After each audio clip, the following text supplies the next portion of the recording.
அனைவருக்கும் தமிழ்துறை பணிவான வணக்கங்கள். பொங்கல் திருநாளாம், அது எங்கள் திருநாளாம். உயிர் வாழ உணவு தரும் உழவனுக்கும், உறுதுணை புரியும் கதிரவனுக்கும், உழுது உழைக்கும் நாட்டிற்கும் நன்றி காட்டி கொண்டாடிடும் திருநாளாம். அனைவருக்கும் இனிய பொங்கல் நல்வாழ்த்துக்கள். பொங்கல் பண்டிகை 4 நாட்கள் கொண்டாடப்படுகின்றது.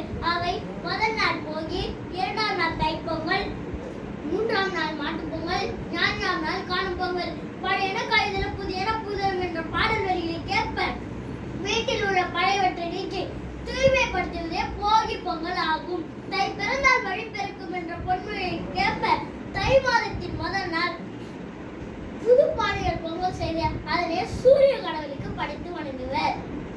உழுதுண்டு வாழ்வாரே வாழ்வர், மற்றவர் தொழுதுண்டு பின் செல்பவர் என்ற திருக்குறளில் உழவர்கள் சிறப்பை எடுத்துரைக்கும் வகையில் உறவர்களுக்கு உறுதுணையாக நின்ற வாட்டிற்கு நன்றி தெரிவிக்கும் வகையில் மாடுகளை அலங்கரித்து கொண்டாடுவார்கள்.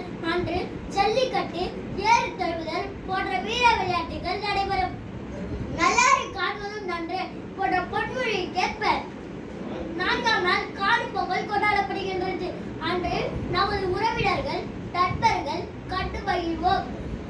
உறவின் சிறப்பை, உறவின் உயர்வை, உறவின் பெருமை போற்றும் நாளே பொங்கல் திருநாளாகும். நன்றி, வணக்கம்.